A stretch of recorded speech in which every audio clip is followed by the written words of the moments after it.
Good morning, friends. My name is Darren St. George, and welcome to another Monday morning program with Sal St. George. If you've been with us before, welcome back. It is always a pleasure to see you. If this is your first time, welcome to the party, because this is how we like to start our week, celebrating entertainment's leaders, legends, and icons. And this morning is, of course, no exception. Sal, Dad, and we are returning to VOLO, Illinois to visit the VOLO Museum once again, but this time we're going to be exploring their Titanic exhibit, and there's no one better to give us a tour than Jim Wydilla is going to be joining us. If you have any questions, we'd love to hear them. Please share them in the chat. I'll happily relay those over to Jim and Sal. And speaking to everybody's favorite top banana, Sal, good morning. Hey, good morning, son. How are we doing? Here we go. We're starting another week, another year. That's true. That's true. And this is going to be another great one. We already know that. We've been with Jim before. We've been to VOLO before. And now seeing this side of their museum is going to be exciting. And for some reason, we never realized when we first contacted them how large this museum is. No, not at all. And I know we showed the website, we discuss it, and we'll show it again today, but they are 6 or 7 museums in one. Mm-hmm. We'll take a look. Jim will be able to tell us, but it really is that expansive. So let's get Jim in here. Yeah, let's give it a shot. Go ahead, Jim. Come on down. Say hello. There he is. Good morning, Jim. Happy Monday, guys. Hey, happy Monday. How are you doing, Jim? I'm awesome. It's great to be back on and see you guys again.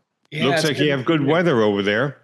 It's been good. It's been awful for a really long time. So the 60-degree weather that we're consistently having, normally it's like 72 and then snows the next day or that night. It's been a little crazy in Illinois, but right now I'll take it. So how did it come about that you were putting a Titanic exhibit in your museum? It came about 2 years ago. We acquired a car, and it basically just started from a car. We're an auto museum, so everything starts, with us.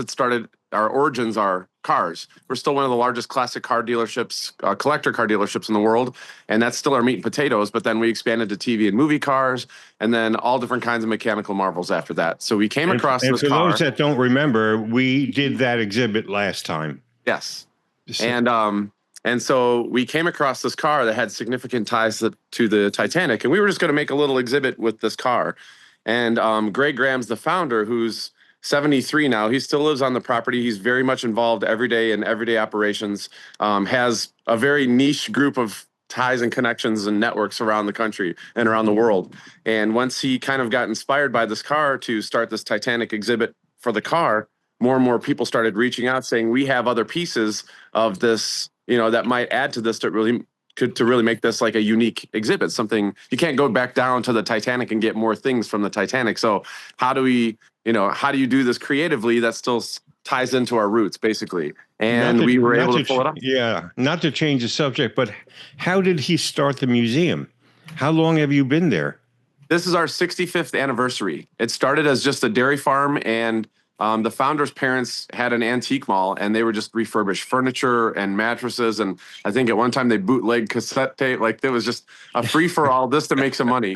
And so the founder, Greg, and his brother Bill started tinkering with cars. And the VOLO was like an hour away. It's like right in between Milwaukee and Chicago, to give you a scope. Okay, but 65 years ago, VOLO was only like a 2-stoplight town. But back then there was nothing but farmland. So these kids would go around to different farmers, get these old Model Ts and Model As that were just sitting in yards, for nothing. Most of the time they would just be happy to get rid of them, and they would tinker with them. Well, that turned into a pretty neat car collection, which turned into people wanting to come see them, and they started charging $1, calling it the VOLO Auto Museum, and then that just expanded. And now we have, at any point in time, we have around 250 to 300 classic collector cars, and this is everything from the 1930s, 40s cars that are turned into hot rods to the most beautiful 57 Chevys and muscle cars, and we have customers all over the world. And now that's still the meat and potato of our business. We don't renovate or we don't do the cars ourselves anymore. All of those restorations are done through like private auctions or private sales, or people reach out to us and sell the cars. So just seeing the cars alone is where it all started, and that's still the highlight of this museum. All right, so I know we have quite a few people online already, and they did not come here to talk about cars. They definitely want to know about the Titanic. So Let's get back onto that. Okay, so behind me is a building that used to be a shop. So, like I was saying, because we sell about 1,000 cars a year, so they're coming in and out all the time. We have transporters coming in and out all the time. So we have a shop full of mechanics and detailers that are just checking cars out. Even though we don't restore them anymore, they're still 60-year-old cars. So even in pristine condition, there's some things that we have to tweak and check before we sell them. So this was the shop behind us. We had this for probably about 20 years. We built a bigger shop as we outgrew this one. And then we were trying to decide what to do with this, with the space. So we renovated, and it was a shop. So it was dirty and grungy, and we had to gut it. And we came across this 1912 Renault, which I'll get to in a minute.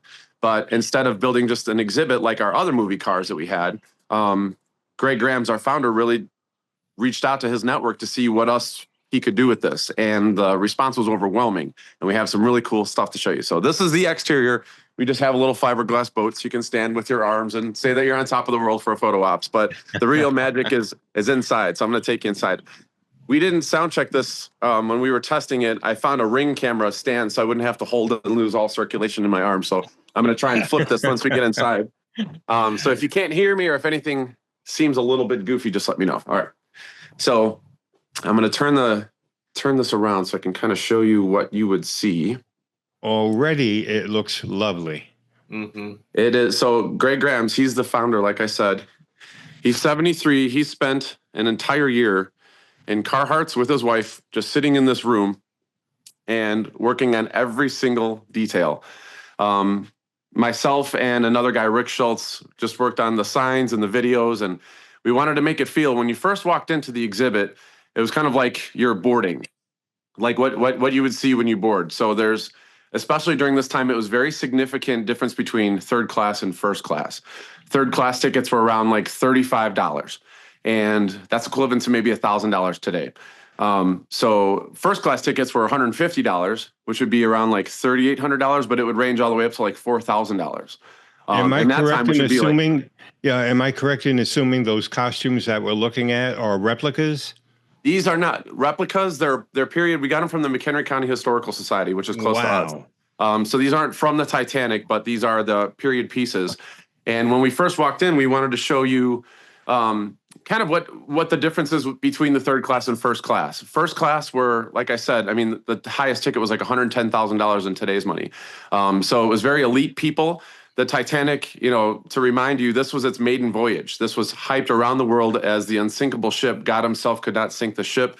There was worldwide hype around this ship. So this was the maiden voyage. So there was a lot of who's that were on this ship just because it was hyped so much. But it was also a U.S., it was carrying mail, the USS. It was carrying mail along with these first class passengers.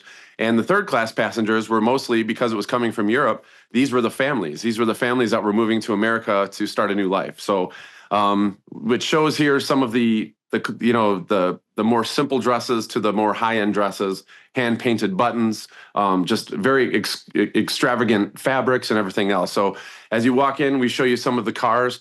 We're an auto museum. So when you first walk in, this would be the dock of the Titanic, and you'd see this would be like a second class, normal passenger, and then I'll show you the rest of the cars are first class. And what's special about our collection is that almost every single car here was tied to someone that was aboard the Titanic. So there's a really cool piece of history.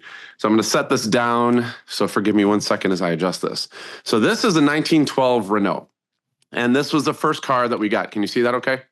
Absolutely. Mm-hmm. Okay, so the 1912 Renault, there was only two ever made. And around this time, this is 1912, 1910. So in the States, there was Model Ts. There really wasn't a lot of automobile options, especially for wealthy people. And a lot of those wealthy people at the time liked to show off their money. And they really couldn't as far as automobiles. But if you go to Europe at this time, while we're making Model Ts, they're making absolute works of art like this. So a lot of wealthy people would go to Europe on business or pleasure or travel, and they would purchase a car and ship it back to the States. And then there was one of one, you didn't have anything like this. So you were really able to flaunt your wealth with automobiles like this. So William Carter was a millionaire that lived in the States. He was over in Europe. He found this car. This is a 1912 Renault. It's a French car. It's a prototype. So only two were ever made. There's 6 fenders on here, which kind of makes it unique, but it's just an absolutely beautiful car. I'll give you a closer look in just a second. So this is the first piece that we acquired. And when we acquired this car, we found that the significance was, if you can see in the movie, if you've seen the movie from '98, Jack and Rose are gallivanting around the storage area and they jump in this car and they get to know each other a little bit better.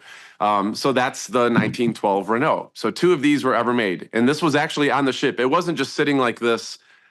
And, you know, if you look at every single piece of this car, is super fragile. So there's no way that this would just be sitting in the bowels of the ship with all the storage and, you know, other stuff. So this was actually in a crate. But what happened was, when James Cameron was doing research for this movie, outside of Jack and Rose and the necklace, pretty much everything was pretty historically accurate. He spent a lot of time looking at the shipping things, like really trying to get as many details as he could correct. Once he found out that this car was on the ship, which now was at the bottom of the ocean, that was the only car on the ship. This is the only other one in the world. This is the sister car to the one that was on the Titanic. Wow. So James Cameron, once finding out that this was the car, and how, because it's one of one, it's the only one left in the world, took a Model T and basically recreated it, made the windows a little bit bigger back here, so that, you know, when Leo and you know, when they're back there shooting the films, they made these a little bit bigger so that he could get the better shots. But this is, and all of these cars in here are fully, forgive me, it's on the stand, so I'm trying to not hit myself with the legs of it. So all of these cars here, they're like 100-point restorations. Everything is running and functional as well. So not only is it just a beautiful piece, but it's actually, you can see just the details in the fabric. Everything here is brass. Like 90% of this entire exhibit is brass, but this was the car that started it all. And we were extremely excited to have it. You can just look at the 6 fenders, the wooden wheels. I mean, there's so much craftsmanship in every nook and cranny here. There was just details everywhere. Oil lamps. And these are the cars that you had to start grinding the front. You know, you don't start these as normal cars. They're fully functional, but it takes someone that knows how to drive these things to crank it up, and then to use these levers and everything else. It's a completely different style of driving a car. You don't just hop in and fire this baby up. And with these cars too, at the time, the first class passengers never drove these cars. They had drivers and chauffeurs. And these chauffeurs weren't today's chauffeurs that just sit with a top hat and a suit and drive you around. These cars were not reliable. They're on dirt roads, they get dirty, and they're very complex. They overheat very easy. The lamps aren't electric, they're oil, you know, so you really needed a fully enabled mechanic that was also a driver. So these people were able to stop. You'd get flat tires all the time because most of the roads weren't paved. There was just a lot going on. So most of the time, like these cars and the car behind me, you'll see they have 1 or 2 spare tires. They probably threw extra tires up on top because they would go out so much. So this is where we have a couple of questions here, and you're addressing it. The first was, do these cars still run? And apparently they do. But how do you rotate them? Does somebody take them out on a schedule? Yeah, we do. Like with most of the cars here, there's a lot. We have hundreds and hundreds of cars. So a lot of the cars sit longer than they should, but we try to bleed them out of all the gas and the fluids. So unless we're actually moving them for display, these cars, there's probably, just these cars in this exhibit, there's probably $6 million worth of cars. So these we don't pull out very often, if ever. So these cars will stay here. So most of the time we'll just bleed them all out and make sure all the fluids and everything are out of it. So it helps preserve the cars. But they are fully functional. We drove the most recent car that we added last year was this car. It belonged to Benjamin Guggenheim.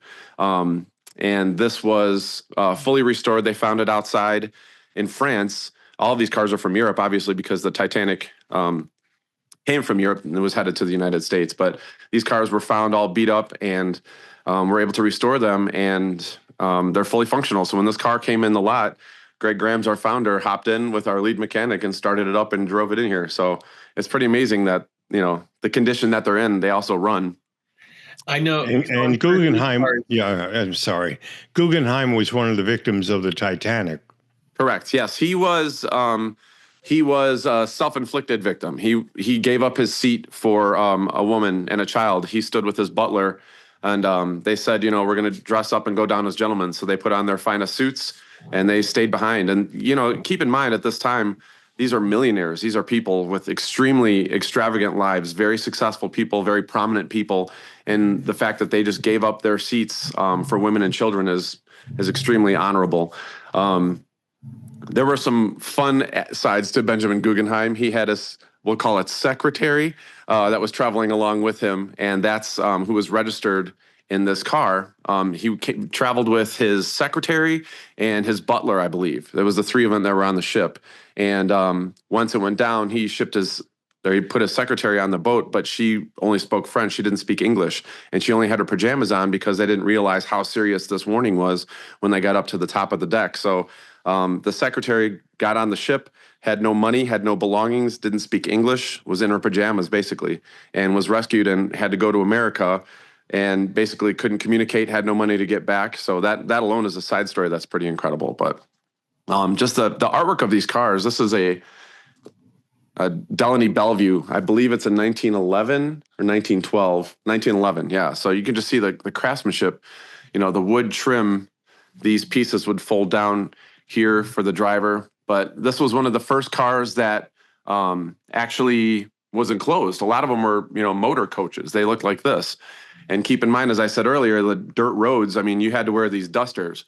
And these dusters, if you can see this piece here, men and women, back then they wore suits to baseball games, so everybody was well dressed. So everybody would wear these dusters where they drive anywhere, because no matter where you were, there was kicking up dust. It was just dirty all the time. So everybody would wear these dusters over their clothes to preserve them so they wouldn't get filthy when the drivers would drive them. So this is one of the first cars that actually had an enclosed area to prevent all of that dirt and dust from being kicked up and soiling their fancy clothes.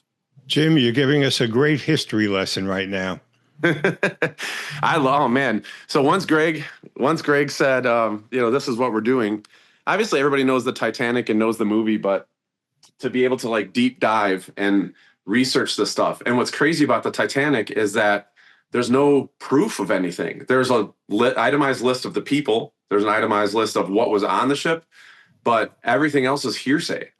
All they have is what, when the survivors, once they got back to New York and they did a hearing and had everyone, there's a book from the 1950s.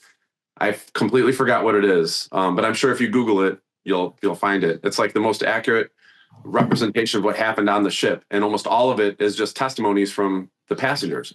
So did the violin players, were they actually playing when the ship was going down? People are like, absolutely not. There was nothing. And then there was people that, the majority of people said, yes, it was beautiful. It was a powerful moment.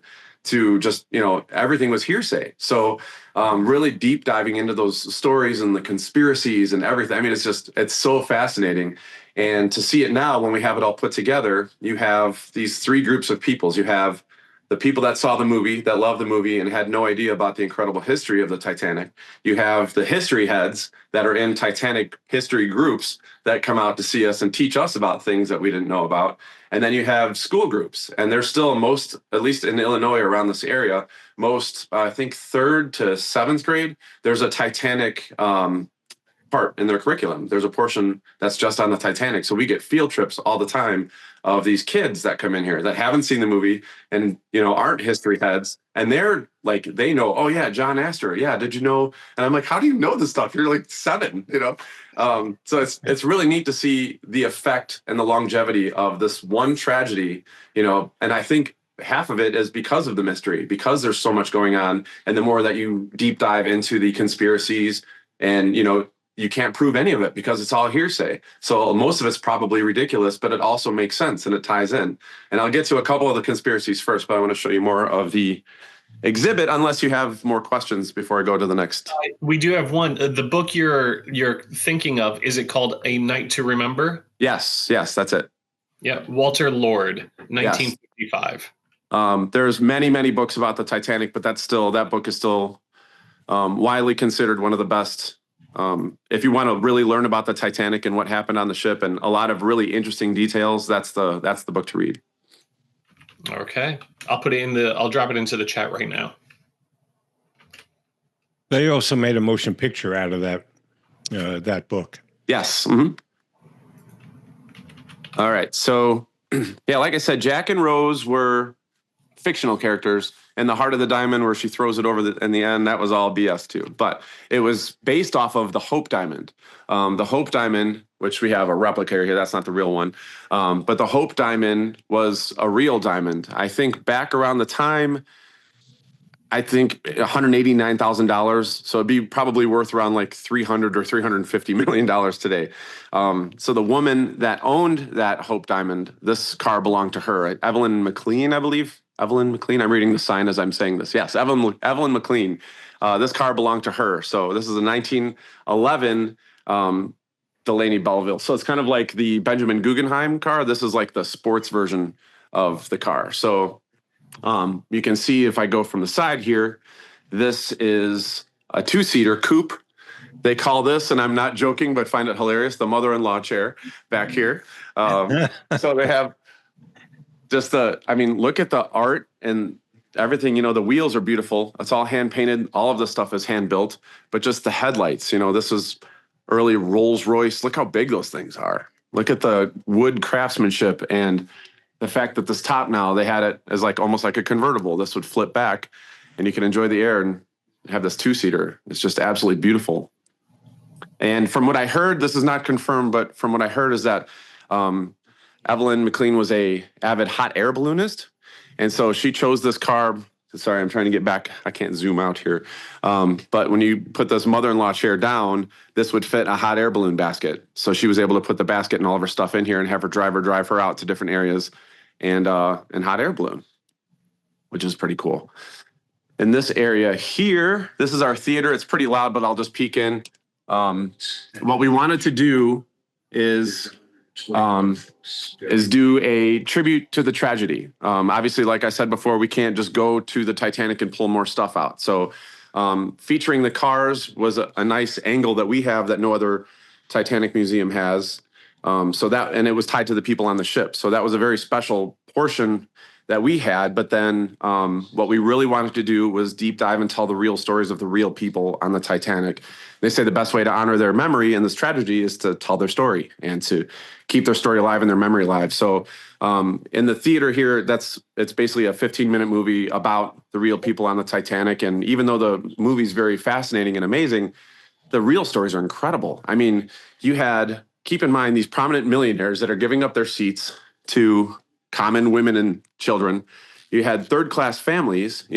I think there was only a handful of kids in first class. Most of these were business people traveling for leisure or business. And the third-class people, there were 750 third-class people and only 2 bathtubs, if that says anything. It's a totally different dynamic between first, second, and third class. Third-class families were not wealthy.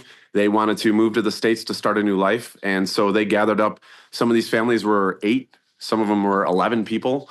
So primarily, most of the children that died in this tragedy were third-class passengers. So these were people with hopes and dreams that were trying to travel to the States, and entire families were getting knocked out. There's just some incredible stuff that we found, different stories, heartbreaking stories, like a girl that had a little Pomeranian and they wouldn't let any dogs on the lifeboats. And she said, it's a small dog, please, it's my best friend. And they said, if you choose the dog or the lifeboat, she decided to choose the dog. And they found her later when all the bodies were in the ocean, frozen. They found her clutching her dog. It's just absolutely heartbreaking stories. They had this other guy decided, once he heard it's women and children and there was half the lifeboats cut off, which I'll get to in a little bit, he decided to just get hammered. He chugged a bottle of whiskey and said, "C'est la vie," and ended up being one of the only people to survive the cold, frigid waters because of his BA level. So when they found people, there was only a couple people that were still alive when they were sending the rescue boats through the water after the ship sunk, and he was one of them because he chugged an entire bottle of whiskey. So there's hundreds of stories. It was interesting, too. I didn't know that you can't bring dead bodies, you can't bring them back to land unless they're embalmed. So they did the embalming on a ship. And because there were so many people, I think they recovered, says 337 bodies, but first class passengers had coffins. They were actually, put into something and put out. I'm trying to read this as I'm going because I don't remember all the facts and I want to get it right. Yeah, Fairfax or Halifax, Fairview, Lawn. Yeah, I think almost all of the third class passengers were their grave was the sea. Basically, they had to dump them overboard because they The couldn't. remaining 150 victims are buried in 3 cemeteries. Yeah, and most of the third class passengers they put a watery grave, which basically means they just dumped their bodies overboard, which is absolutely crazy. And then we did an homage here. I'm trying to work on. We have this built out. I want to put some screens inside the pieces here, so you can actually drive and see what it's like to simulate to steer a ship. That wasn't in the budget originally, so they said, "Wonderful dream, Jim. Call back in like 2 or 3 years.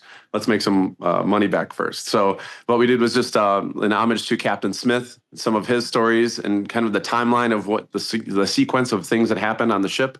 Can you see this? Okay, Absolutely. Okay. Perfect.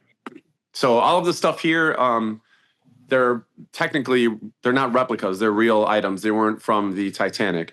The White Star Line had 3 ships. They built the USS Olympic and the Titanic at the same time. And if you Google image, we're going to add some pictures here, but if you Google image when they're building both of those at the same time in Ireland, they towered over anything else in the area. They were just they looked like they were building 2 cities next to each other. If you Google image some of those, it's absolutely amazing watching those 2 ships be built, especially at that time before technology and machinery. In the early 1900s, building these 2 massive structures is really neat. So I highly recommend just even Google imaging some of those pictures because you'll be blown away. The scale of, the guys next to just the props and stuff like that is just really neat.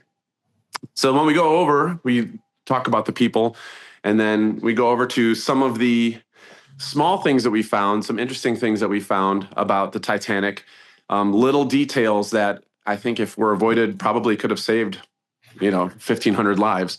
We have 2 life vests here. It might be hard to see and translate on camera. So this is one from the White Star Line, not from the Titanic, but from the White Star Line. So these would have been the exact ones on the Titanic. If you can see here, they're pretty thick. This is like a foam cork, basically.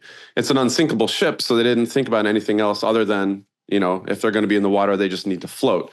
What they didn't realize is that when people were falling from the ship, the ship's jacked up in the air. This is a bad part, but as it was up higher, these people were jumping off the ship into the water. But the impact of the ship or impact of the water, as these things were coming up, they were breaking their jaws because the water could, when you're dropping from that height, you're coming in so far. This was a life jacket from the movie set. So you can see it's just a very soft, comfortable foam because they're wearing them for 12, 13 hours a day while they're filming. So it was just a different dynamic that we thought was interesting, that you didn't think about this, but this probably cost them lives too by just having cork in their life jacket. This section here is just some things that we found about. So you hear that beeping, that's a Marconi system. That was a very new technology when the Titanic was about. And it's basically like an Instagram nowadays. So you were able to pay this kid 50 cents to send messages. So it could be, "Hey, I'm on the Titanic. What's up, everyone?" Or it was business transactions or whatever. But this kid would sit and that was all Morse code. Correct. Yeah. So exactly. Yeah. And that plays a key in here because they were getting warnings in, but he wasn't reading messages or getting phone calls. This was just beeps. So as he's sending this out, he's getting 50 cents per message. He has a stack of messages. He's making his money. And there's other ships that are out further past them, seeing these rogue icebergs saying, "Hey, this is not where it's supposed to be. Just give you a heads up. There's an iceberg out here." And there were, I think, probably 7 or 10 different times they were getting these warning messages. And he famously said, "Shut up, I'm busy," because these beeps were interrupting his messages that he was sending out. So if he were to actually get those messages and relay them to the captain, most likely they would have avoided the icebergs and everyone would have lived. There's the more famous that we found was that they had lifeboats all the way around the ship, and it was obstructing a lot of views to first class passengers from where their rooms were, and they complained about it. So they removed 44 lifeboats to appease the first class passengers, and it's an unsinkable ship. So really, did they need them? No. So let's just remove the 44 people, make the millionaires happy, and go about our day. So the 20 lifeboats that were on there when they were going, the first handful of boats that were leaving were the most, they were like the first class of the first class. And, they weren't even half full. Some of them only had 12 people on a boat that could fit 50.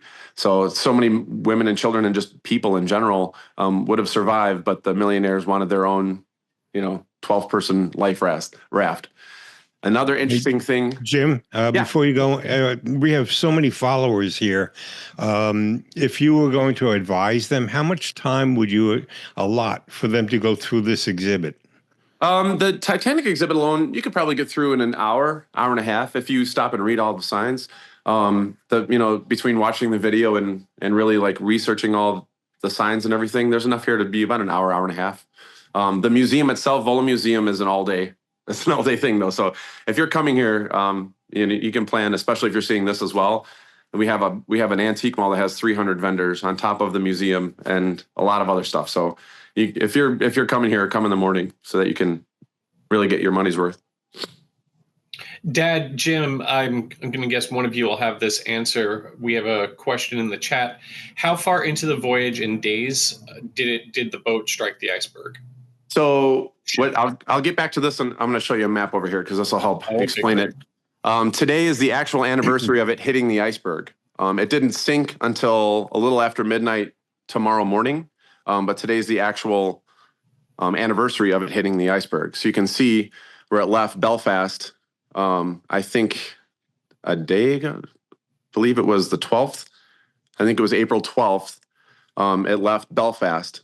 So you can see the iceberg warnings. Sorry, I'm trying to get as close as I can with the stand. Can you see this okay? Oh, yeah. All right. So, yeah, you should be able to see where it left from Belfast and then where the iceberg warnings started happening and then where the ship actually sunk compared to New York, that's the destination. So I think it left April 12th, April 14th today at night. That's where it hit. So it's getting pretty close to New York. But then I think it was about an hour and a half of it actually sinking. It stayed afloat for about two and a half hours, I want to say. About 2.5 hours. And then it was like, I think 1 in the morning or 2 in the morning when it actually was fully submerged. What we have here is a neat interactive element of the decks. The last hour, every 15 minutes, it would go up 15 degrees. So you can walk up on these decks and you can feel the incline. What they can't see, obviously, as you're seeing the ship, we have the video above it with the ship sinking.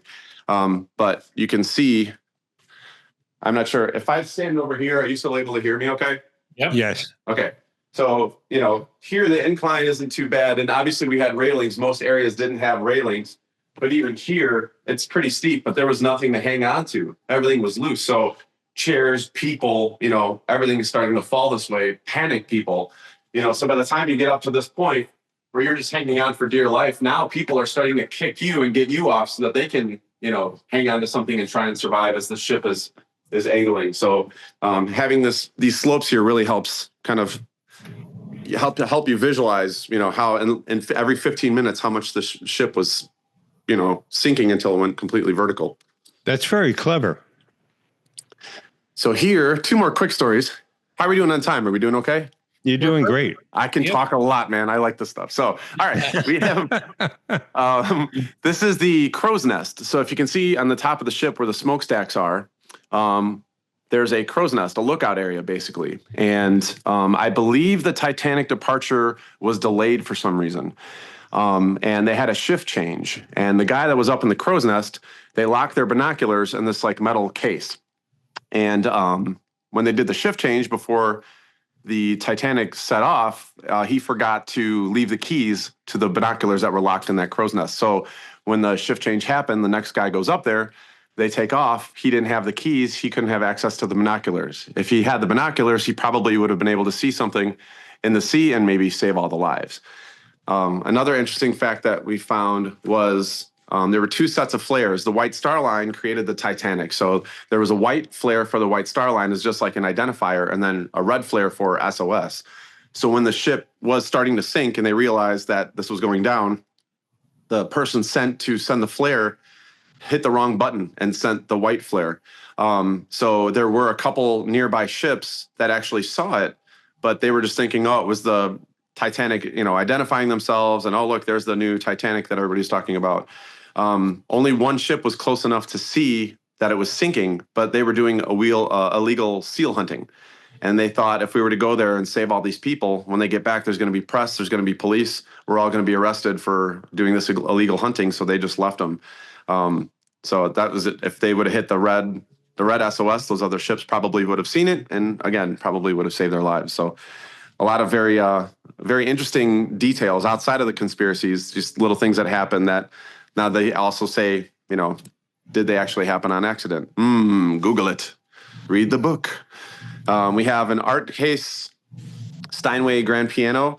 Obviously not one from the Titanic, but a sister piano to the one that was on the Titanic. Absolute beautiful pieces. It's over 100, I forgot what year it is. It's over 100 years old. But this is what they would have.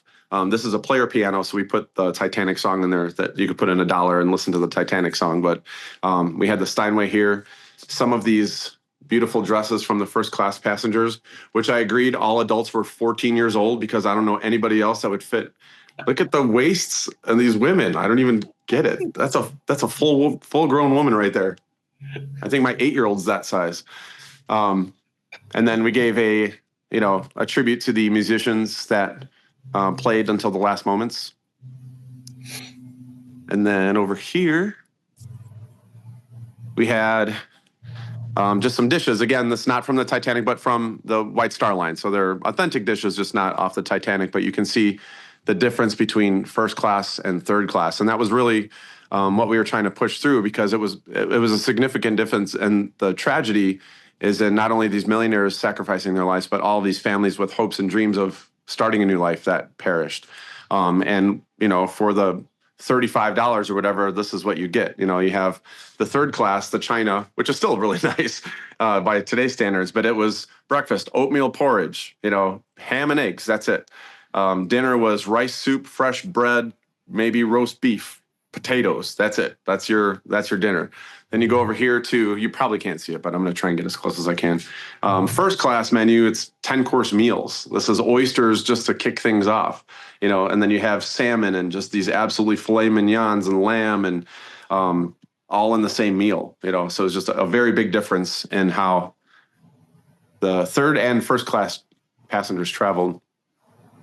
Over here, this is a little thing we put together. The water was 28 degrees when the passengers hit the water. And so we have a little thing here that we just dare you to put your index finger in the water for 1 minute just to feel 28 degrees and how cold that was. And, I found a clip of the movie just to kind of symbolize how many people, it's an absolutely just visualizing that and seeing all these people in the water. And then we found a couple of quotes. Go ahead. Jim, before you step away, I was just curious, can you put the camera back on the that hole, the ice, that you have there, the water? Oh, the water, yeah. Is that something on? Is it always maintained that temperature? It's always kept at 28 degrees, and that's below freezing. Obviously, in the ocean, because it has salt, it's not frozen. Otherwise, it would have been frozen. So we had to do a very interesting salt. We had to mix a lot of different things to get it to not be a giant ice cube. See, Jim, I'm just not sure if I'm understanding how this works. Could you put the camera down on the tripod and just I'm just not understanding it yet. I've done it before, and it's not fun. It's you feel it for a good, my finger, you can feel it for about 15 minutes afterwards. It hits your bones. It's a bone chilling cold. Hey, Jim, my question, who came up with all these creative ideas to have the ramps, to have the cold water? These are really clever ideas. Yeah, this was Greg Grams, the founder. He's, the guy could be sitting on his own freaking island right now, and he's just here every single day. His enthusiasm is so inspirational. His son, Brian Grams, was another key part. These guys are just visionaries. They're just Midwest Walt Disneys, which I'm like obsessed with. So to be able to sit and be a part of, not only seeing this thing built, but being a part of, the signage and the research and the videos, and really, how do we make this impact? How do we make a grown man, get tears in his eyes? How do we, to kids that don't really understand it, how do we do things that you can feel and see, put the images up there of them, but then actually like experience some of this stuff, so that when you feel this water and you see the image of, the horror of these guys in the rescue boats, just seeing, almost as far as you can see, it's all people floating. And then researching some of the stuff, and the things that we found was that, the sound of people, or the sound of people drowning, or something you can't describe. And, to match the horror of that, is the worst part is when it just goes silence right afterwards, when you hear all these people and all the screaming and everything, and then it just goes silent, and you're sitting on this lifeboat in the middle of the ocean in the dark, and it just, everything goes silent. Just hearing those words and hearing how people describe it, like, it's powerful, and that's really what we were trying to do here, is tell the stories of, the dramatic of the movies, and, the arguments of Jack could have totally fit on that door, but to go back to, what really happened and how absolutely awful this was, and these families, again, that were, dreams of a new life, and you're sitting there. Or maybe, there was a lot of stories of people that we researched where the guy sat with his son and put his wife and daughter on the lifeboat. And then as a dad, like, you're sitting there with your son just looking at him, in 20 minutes, you're both dead. Like, how do you, what do you do in that time as a dad? You'd want to protect this kid. And just, I'm a dad of 3, and just trying to imagine and process that is just unbearable. Like, I can't even, like, fathom that position to be in, and we try and tell those stories. And this wasn't 1 or 2. This was hundreds and hundreds of people going through this at the exact same time. It was just heartbreaking. Jim, we're getting so many comments about how they love you. They truly, they really do. But at the same time, in the back of my mind, I'm wondering, do you think someday we could ever get Greg, that's his name, the founder? Yeah. Can he give us 10 minutes on? I know he's a busy man, but I admire the creative process and what you've got here. We've been to Titanic museums, right, Darren? And basically they're showing you pieces, but you're taking it onto the human level. And right. I find this inspiring. It's really, really well done. That's what we were, thank you. That's really what we were trying to do. I'm sure Greg's here all the time. So yeah, we can set something up for, the next time we talk. I'm not sure if he's here now, in the time that we have, but I will definitely, it's just an awesome guy. It's just that grandpa that everyone wants to have, that just has stories about everything, that's one of this guy's. He's just And you said his son works with him? Yeah, his son is who hired me. His name's Brian Grams. So they're, like I said before, we have can you see me okay? I have. Oh yeah. Okay. You're doing great. The phone's reversed, so I have no idea what's in frame. So Brian Grams and Jay Grams are Greg's 2 sons. Jay Grams took over the auto sales side. That's still the meat and potatoes of the business. And is about 70% of our income. We're self-funded. We don't have any state funding or grants or donors or sponsors. This is all self-funded. So every year the family reinvests its profits back into the museum to keep everything expanding and growing. So the business since 1960 has been cars. In the last 15, 20 years, Brian Grams, he's like, I can only see so many 57 Chevys. This isn't my thing. And got a couple Batmobile replicas and took the museum from just cars to the expanded entertainment side. Right. Jay and Greg are involved in all the major decision making. Brian will come to them about, like, meeting as a family and making these decisions. But what's great is there's no board. There's no, you don't have to, there's, you know what I mean? There's no, I don't know if this, Pepsi's really going to like us doing this. If we show a kid dying, I don't think that, State Farm is going to like, we don't have to worry about any of that. All we have to worry about is how it represents the family, how it tells a story, and how it impacts people. And I love that the whole family has that. And when you're sitting around, Brian Grams was doing everything. He hired me about 3 years ago to basically let me handle all of the marketing and let him focus on just the museum, just being the curator and just really taking it to the next level. And just sitting with Brian and Greg and their relationship, and just, they're both true visionaries. They'll just have an idea of, what we should do with this building, and then they do it. And I'm like, how'd you think of this? Like, how did you even think of it? It's really fun to be a part of, and I'm honored that they let me in that inside circle to come up with these ideas. And what started with just a red car, turned into this. And it was, all right, once we have this, so how do we make it better? How do we make it more emotional? How do we make it more impactful? And it was like half the size. and we just had some Duesenbergs in here. And they're like, no, we need more. And then we added more. And that's like, how do we make it better? And now the flow, so it's what I also appreciate is that every single of our like 50 exhibits is a breathing exhibit. It's never permanent. It's there until we have an idea to make it better. And they almost always say yes, which is a blessing and a curse. Because right now we have about 7 or 8 yeses going on at one time, and trying to get it done before summer is a task. And that's exactly what Walt Disney said, that Disney World would never be done. Yeah, and that's what you have. And I love it because I'm sorry I interrupted you with that question, because we only have a few minutes left. So show us what you think is the most significant item before we have to go. Sure. Yeah. There's 2 things left. I'll show you this. I found interesting. There's only 4 of these left in the world. One's at the bottom of the ocean. One's in a Titanic museum. One's at the Smithsonian, and we have the only other one. It's just a mechanical horse, which isn't anything to the eye. If you look close, it's a beautiful piece. But what I found interesting is, they had these, White Star Line had these beautiful gyms, but at the time, women really weren't encouraged to work out. They thought that, exercising would stress your internal organs, which would, your reproductive system may be affected by the stress of working out, which now is asinine, but at the time, that's really what they believed. So the gym that they had here, this was one of the first, luxury ships, and really anywhere what they allowed co-ed exercise. And they had certain times for men and women, and then they had certain times for co-ed. And what I found interesting is that, all right, they allowed women to work out, but they had to be appropriately dressed. And that wasn't covering their cleavage or anything like that. This is an appropriately dressed woman working out in 1912. Look at that. She's wearing a corset.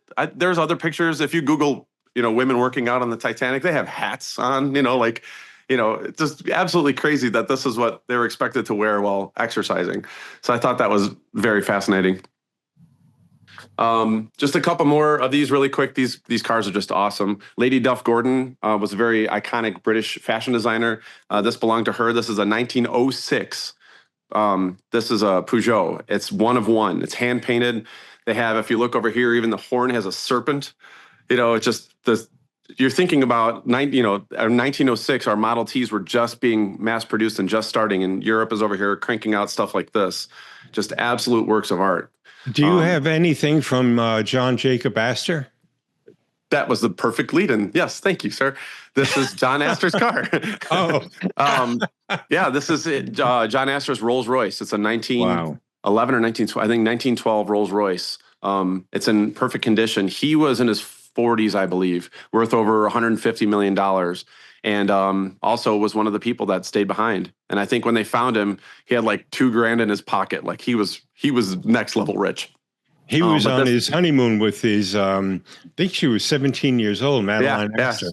He was like 47 and she was like 17 or 18. Yeah. But this car alone is probably worth $2 million. This is just, and again, fully functional, but this is, Rolls Royce of 1912, and you can just see the craftsmanship inside and out. Just absolutely gorgeous. And his wife happened to be pregnant at the same time. Yeah. Wow. Yeah, so you go through here, and then all the trunk, all the luggage. Greg spent a ton of time on what the stickers look like, what the labels look like, what the luggage look like, what pens are in the suits for the outfits. What the third class dress, which is pretty, but then you get to the first class stuff where it's just everything is hand carved and hand painted and absolutely beautiful. And then we have this original. As you walk out, we have this original 1911. It's kind of like they call it Sybil, but it's kind of like a Zoltar machine.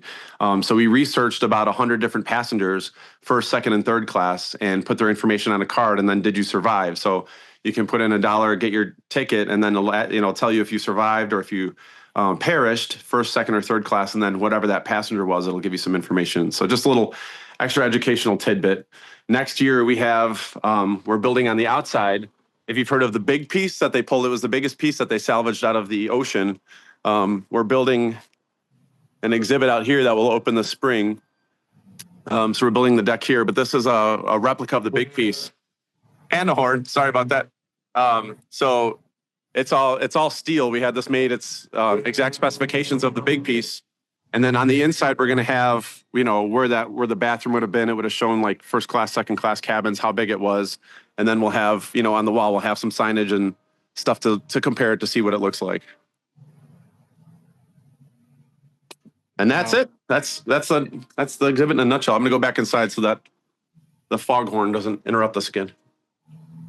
Jim, well done, Jim. Absolutely. We had a couple of questions there. We have a bunch of questions. Yeah. John Jacob, Astor's wife did survive. She did have the baby. It turned out to be a baby boy. Oh, really? Okay, I didn't know that. And sadly, what happened was he got married and the family disowned him. They moved to Europe and they were living there when she got pregnant. And he said, let's go back, make amends with our family. And by the way, let's take that new ship, the Titanic. Right. He did not survive. She did. But he never changed his will. And the Astor family denied her any kind of she got a little bit of money. I say a little bit, like $1 million. He was one of the richest men in the world. So what they gave her was a pittance, and they also gave her I think a mansion in Newport. But what happened was everything they gave her, they said, we'll give this to you, but you cannot get married again. And she was only 17, 18 years old. And eventually she did. She said, she disowned the Astors. She married a sugar baron, I believe, and lived a very comfortable life. And she had a lot of great stuff about her. If you want more information, I could send it to you because she had I didn't know any of that. That's really good life. Yeah. See, that's why I love doing this stuff. Every time we talk about this, someone brings this incredible, adding to it. And a sugar baron. What does this girl do that she's pulling John Jacob Astor and sugar barons and stuff like that? Jeez. And she also was significant. I'm trying to remember. They used to call it silent sleep, which basically was anesthetic for women when they were giving birth. And she introduced it to America. It was only in Europe, but she brought it to America. Wow. Yeah. A few more questions. Is there a list of the number of people who perished on the Titanic? Yes, that's published. I'm sure you have a copy of that as well. Those are readily available. The Astors. Do you continue to pay your registration fees for all these cars? No, but we pay to insure them, and that well covers the registration fees. I'll tell you that much. Yeah, absolutely. Jim, there are I just so many congratulations to you for today. It is, thank you very, very much, Jim. Excellent presentation. Thank you very much. Absolutely fabulous. Bravo presentation. We're going to need to do another. So yes. Tell us, we saw a lot of the movie cars last time. We're seeing Titanic today. What might be our third time around? What do you think? We have a military museum. That's one of our oldest exhibits that we're completely renovating. It's been closed for about 4 months that we're opening Memorial Day weekend. And that's going to have some really cool stuff. Everything from movie cars to nuclear bombs. We have a Desert Humvee, like a Desert Storm Humvee. A lot of stuff that I'm not fully militarily versed in, but I can show you some really cool stuff and tell you some really cool stories. So we can set that up. That would definitely fill the hour. Maybe that's July, Pop? Maybe? Yeah. We'll talk. Yeah, absolutely. Let me know. We'll look at the schedules and line up a day. But yeah. Jim, where do you get your clientele? Where are they coming from? Majority would be Chicago. Honestly, we are world traveled now. It's amazing to stop even during our slow season. How many people are from Europe? And between the cars, we're most famous for the cars. We're on a lot of different TV shows and, influencers and YouTube channels and stuff like that. But we had our own show in 2019. We have a new show coming out on Tubi. I think next month, I think April or May, they're going to announce it's called VOLO House of Cars, and it'll be on Tubi. And it's Brian, myself, and 2 salesmen, and it kind of shows behind the scenes of how we acquire this stuff and the tribulations of getting a Hollywood train from California to here. It's pretty intense. So we have a TV show coming out. So because of that, we're world traveled. I'm working on an app right now because we sit on 75 acres. The museum's probably 35 acres, but I want to have an app that we create where through AI, I can transcribe my voice into 11 or 12 or 30 different languages because we have a lot of people that don't even speak English that are here with a lot of English signs. So we're trying to, make sure that they're welcome and that they get the full impact of the stories and not just this. It's cool to see the stuff, but to hear the stories is a totally different thing. Absolutely. I love it, Jim. All right, let me catch everybody up. What we were talking about earlier, we have A Night to Remember, one of Jim's recommendations for further reading. We're always looking for a good book. A number of times in the chat, this question came up. How many museums are there? And what are we looking at here? 3, 6, 7 museums in total. So we are... It's between those attractions, and I mean, in between just the VOLO Museum alone, that's a full day. You're going to have 50 different exhibits of planes, trains, boats, Disney. We have a crime and punishment with medieval torture things. There's everything in between. The antique mall, it's antiques, but it's collectibles. It's all different kinds of stuff. And it rotates all the time. So that's amazing. During the summer, as you can kind of see in the background, we have 75 acres. We paved it this year. We have a Disney double-decker bus, trolleys, trackless trains. So we do rides. We do theme rides during the holidays. So there's stuff for all ages that you can definitely spend all day here. I love it. Today we were looking at the Titanic Museum. Of course, you can send emails. They're on X, Facebook, YouTube, Instagram, all the regular social media sites, as well as us. Celebrity Museums, you can see today's program. We'll be publishing it on YouTube as well as our past virtual road trips at celebritymuseums.com. Oh, but I should say I pasted it, VOLO, in the chat, but volocars.com is their website. That's where you'll be able to find everything. Let's make sure we say it out loud. Coming up today was Titanic Experience, but we are also visiting the Borscht Belt. Today it's scheduled at the 28th, but we just spoke to the directors over there, and they're still under construction for an exhibit that we're interested in seeing. So we may bump this date back, but regardless, if you're interested in learning more, visiting the Borscht Belt, register, and we'll be sure to keep you in touch with everything that's going on. That's right. We have over 50 past virtual road trips, all of them located right here for your convenience. Feel free to click and enjoy. Let's take a look. What are we looking at? Most recently, we had Jack Benny Center, the Circus Historical Society, revisiting Witch's Dungeon, always fun, and Red Skull, one of our first, and Spam Museum sitting down there too. Jim, thank you so much for today. It was a great program. It's always a pleasure talking to you guys. I'm learning stuff being interviewed. So it's always a pleasure. I'm sure everybody on here that's watching are nerds like us. So it's fun to be with my own people. Yes. Yeah. Yes. That's us, nerds.com. Yeah. All right, everybody, have a great rest of your week. Have a great week. Thank you for having me. Bye-bye, all. Bye, everybody.